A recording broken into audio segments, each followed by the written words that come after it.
So you're reaching, you feel that length, stabilize, pull in and tap. Reach.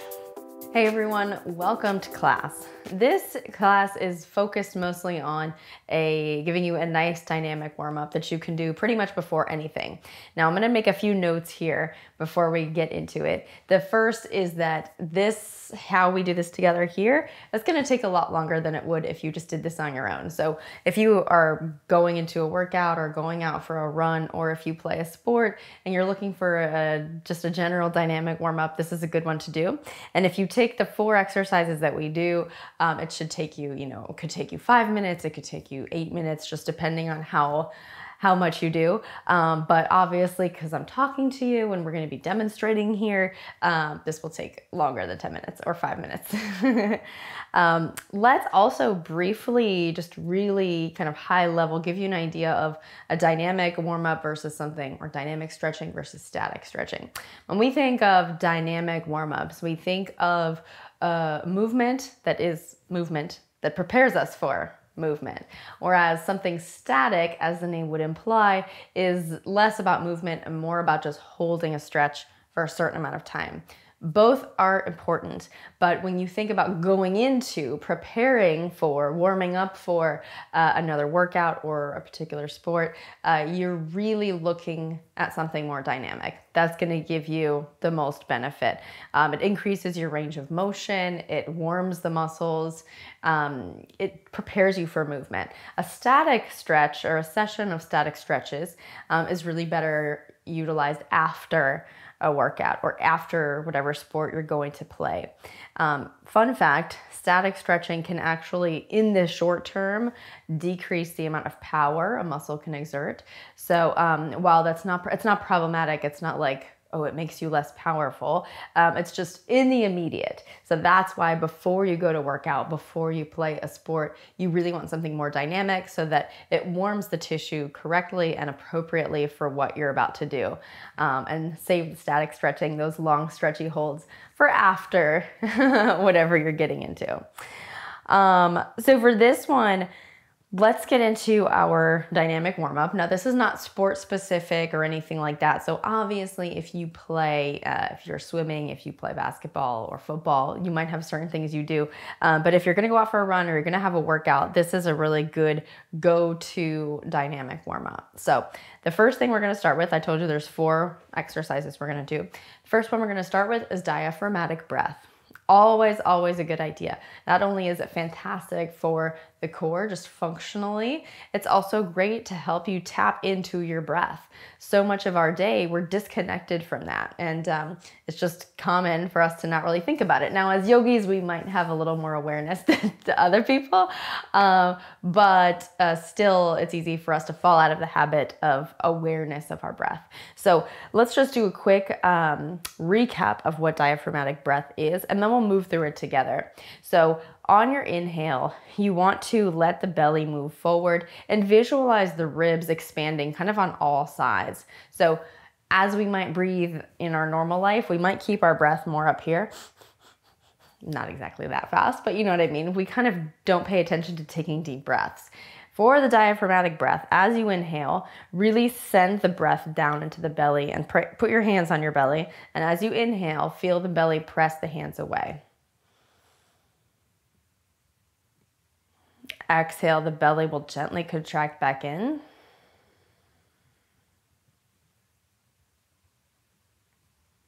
Inhale, feel it rise.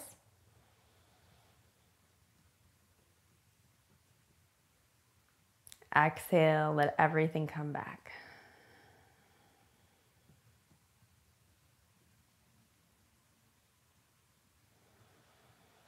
We'll do a few more. I want you to do 8.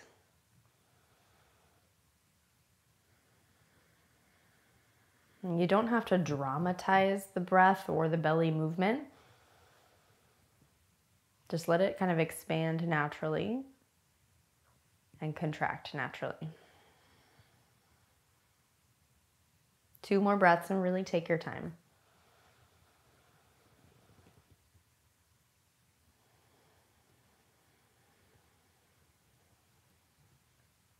And last one.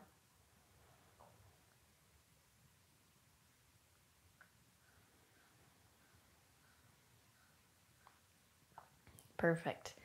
So I would recommend starting with that diaphragmatic breath, and you can just do 8 to 10 breaths. You can do it standing up, but I would prefer if you were sitting. I'm sitting just how I'm comfortable, but if you're sitting on a bench or on a chair or just on the floor, doesn't matter. Make sure that the lower back is relatively neutral. If you feel like you can't sit up tall, the breath isn't going to feel as natural. So I would say that's really the only parameter for this one, is to make sure you're comfortable and you can comfortably sit upright as you breathe. So that's what you'll start with, is 8 to 10 long, slow diaphragmatic breaths to prepare the core to get back in touch with our breath, and just to lay a good foundation. So the next one, we're gonna stand. This is one of my favorites. It looks a little cheesy, like a little bit 1970s PE class, but I do like it. So coming back to this idea of warming up through the core, if the core is our foundation, and in almost all movement it is, we really wanna make sure that we've tapped into that. We wanna make sure that we're aware and that we know what our core feels like when it's on, when it's braced, and when we're connected.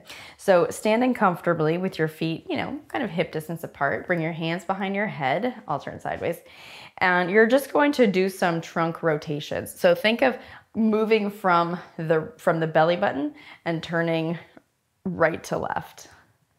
So keep yourself upright, keep the posture intact.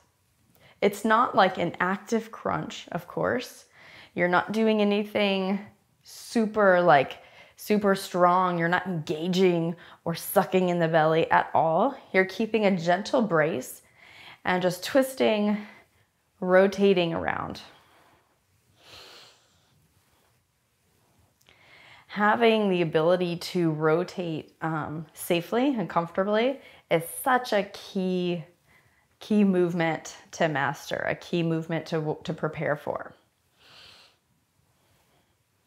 4, 3, 2, 1. You can stop, just let your arms come down at your sides.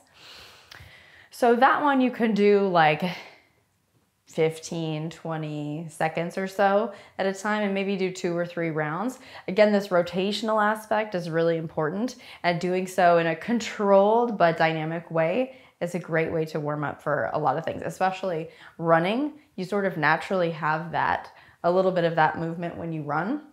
And to go right into that, it can be a little uncomfortable, and you get like the stitch in your side, So just gently warming up, continuing to use your breath, continuing to tie the breath to your movement, even as you do that, is another way to warm up for this.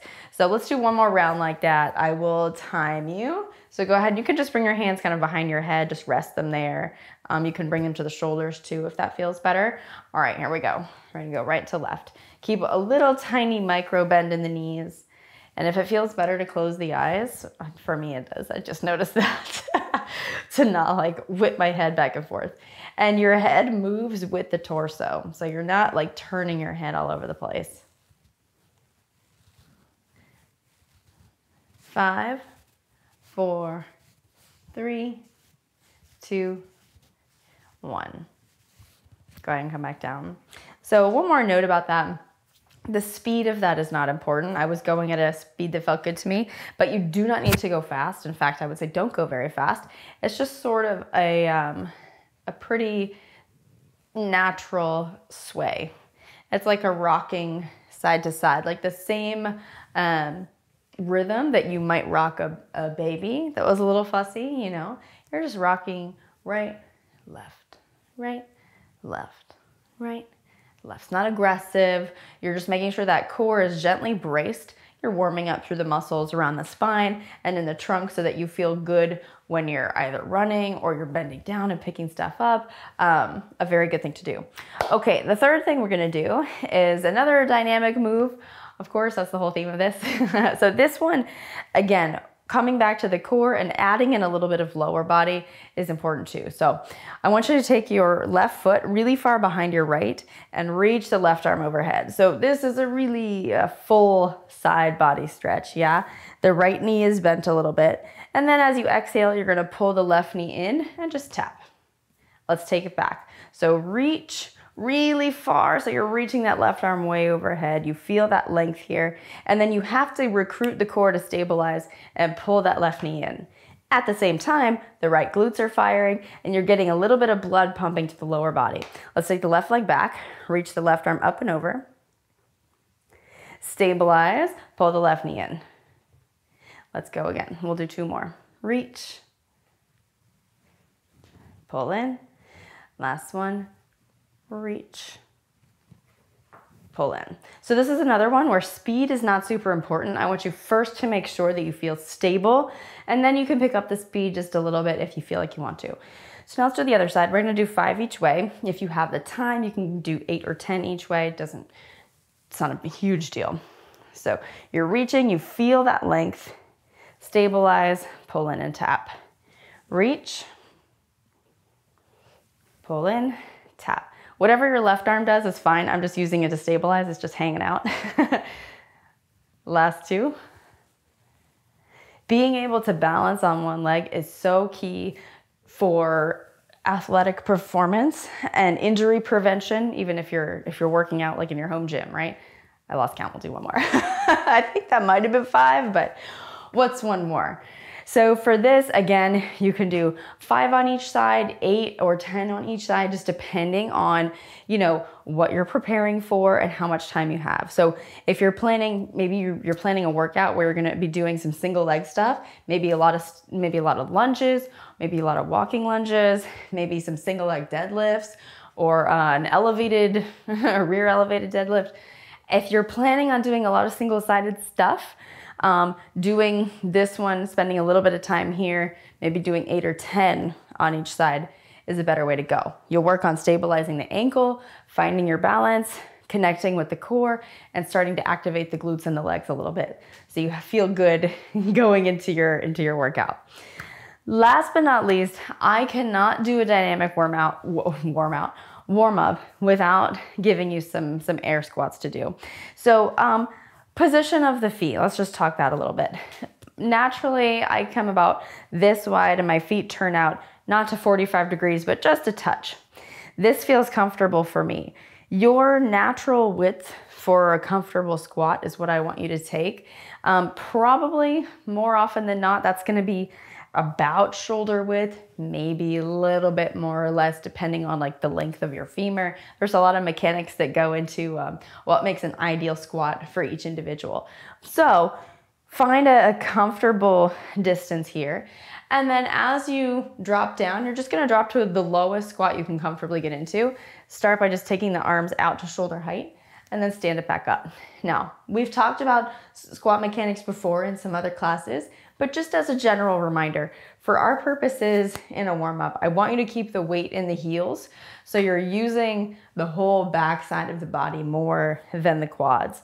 So the quads are firing, but the glutes are doing a lot more of the work in comparison. So keep the chest lifted. Another good visual is if, this is one safe way to measure if your squat is correct, not the only way, but one. If you can keep the chest lifted and the angle of the chest and the angle of the shins kind of move in one parallel line, that's a good safe squat. So for example, if I come here, my chest is lifted. If I were to draw a line coming up from my shins and moving up from my chest, those lines would not intersect, right? Now, if I'm not quite strong enough or mobile enough to drop down any lower, but I force it and I end up here, well, now those imaginary lines would definitely be intersecting, yeah? So while it's not necessarily inherently injurious to have that angle, it's not necessarily what we're going for. We're trying to just achieve our own individual maximum safe range of motion. So we're not trying to push past that barrier. We're not trying to get anything, we're not trying to like make a bunch of progress in our squat right now. We're using it as a good dynamic warm-up. So find the depth of a squat that feels comfortable, sustainable, and correct for you today. That was a little bit of a tangent, sorry. Hopefully it was helpful in some way. So we're gonna do like 12 air squats. Now, if you're comfortable in a squat, I also want you to lift the arms up as you come down, okay? Getting in a little bit of overhead. 2, 3. The pace is a little quicker here. 4, 5, 6, 7, 8, 9, 10, 11, 12. Now, like we've talked about, feel a little like your heart starts pumping. Yeah, that's what we want.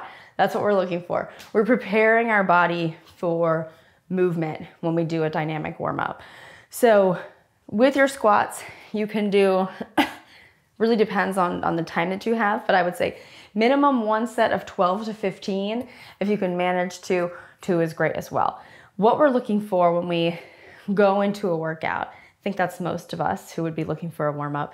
When you go into a workout, when you're getting ready to go for a run, you want your body to feel prepared. So you don't just want to feel like super stretched out. That's fine, but what we're looking for is more warming of the muscle tissue so that when we start to stress it in that healthy way that working out and running does, our body doesn't go into shock and we don't risk any injury. So with something like this, now I feel warmer. I'm a little bit hot. I'm breathing a little bit heavier. My body is ready to move. So now when I go out into the gym and I squat something heavy or I start doing walking lunges, I've prepared for this. So this is how I want you to think of your warm-ups. Now, we're only like 16 minutes into this and I've been talking a lot. So you can imagine that if you did this on your own with just, you can definitely fit this in 5 minutes, give or take a little bit depending on how much you want to do. So let's briefly touch on, those are the 4 moves I want you to do for your dynamic warm-up. If you have no idea what to do, those 4 are a good bet. So we had our diaphragmatic breath, we had our standing trunk rotations, we had our side reach and knee tap, right, to prepare for single leg movements, and then we had our air squats where we're getting that full range of motion in the hip, or pretty close to it, and we're working an overhead movement as well, preparing for that. Also super important. So after that, you're ready to go. Let's talk briefly about something more static. So post workout, I can do a whole video on this, but just remembering the difference. Notice how everything we did really involved movement. Even our breath really involved quite a bit of movement. Whereas with something more static, we would be pausing and holding for a lot more time. So that said, I will pause it here. If you liked this class and you would like to hear a little bit more about the static side of stretching, check out my digital studio. So jump down to the description below. That's where the full-length version of this class lives, as well as hundreds of others, lots of yoga, mostly yoga. And then every so often I give other tips that are hopefully very helpful as well. You'll get a free 14-day trial via the link in my bio. So jump down, check it out, let me know what you think, and I hope to see you there.